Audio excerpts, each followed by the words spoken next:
मला कळत नाही आहे तुम्ही कुणाकडून ह्या माहित्या घेऊन येता आणि कुणाकडून माहिती घेऊन प्रश्न विचारता।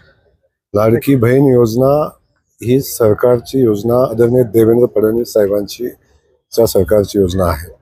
5 वर्ष ही योजना बंद होणार नाही। लाडक्या बहिणीचा हप्ता एकच आता चालू महिन्याचा राहिलेला आहे।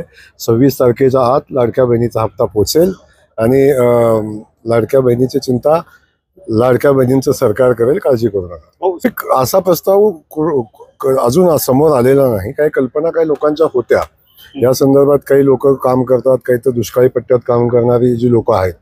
जो दुष्काळी पट्टा म्हणजे मानदेशी पट्टा, जो पूर्वीपासून आपण त्याची चर्चा करतो, खानापूर, आटपाडी, कवठेमंकाळपासून जो मान खटावपासून फलटण असा जो दुष्काळी पट्टा येतो, त्या दुष्काळी पट्ट्याचा एक वेगळा जिल्हा व्हावा अशी अनेक दिवसापासूनची काही कल्पना काही लोकांच्या आहेत आणि त्या कल्पना प्रत्यक्षात अजून तर तशा अनुषंगानं काही पुढं कारवाई झालेली नाही। तुमच्या माध्यमातून समजलेली आहे।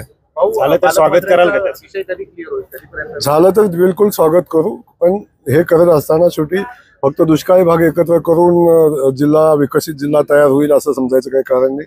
महाराष्ट्रातून मुंबई आणि महाराष्ट्र हा वेगळं होऊ शकत नाही। अशा पद्धतीनं सगळ्यांना सोबत घेऊन जाणारा, काही भागात कमी विकास झाला असेल, काही भागात विकास झाला असेल, या सगळा समन्वय करून जिल्ह्याची निर्मिती, भौगोलिक परिस्थिती, लोकांची मानसिकता, त्या भागाची आवश्यकता, त्या भागाच्या विकासाची आवश्यकता, या सगळ्याचा विचार करून ते करायला लागेल। त्यामुळं नक्की नवीन जिल्ह्याच्या निर्मितीच्या संदर्भात सरकार जेव्हा कधी विचार करेल तेव्हा या सगळ्या गोष्टी समोर येतील।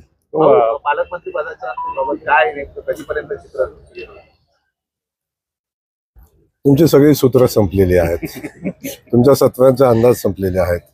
तेव्हा आमच्या मुख्यमंत्री महोदयांनी ठरवलेले आहे, ज्या दिवशी सूत्र माहिती त्याची बंद करतील त्या दिवशी पालकमंत्री पदाची नेमणूक होईल। 26 जानेवारीला होईल? बिलकुल होईल, काय अडचण येणार नाही। 26 जानेवारीला पालकमंत्रीच ध्वजारोहण करतील, अजिबात अडचण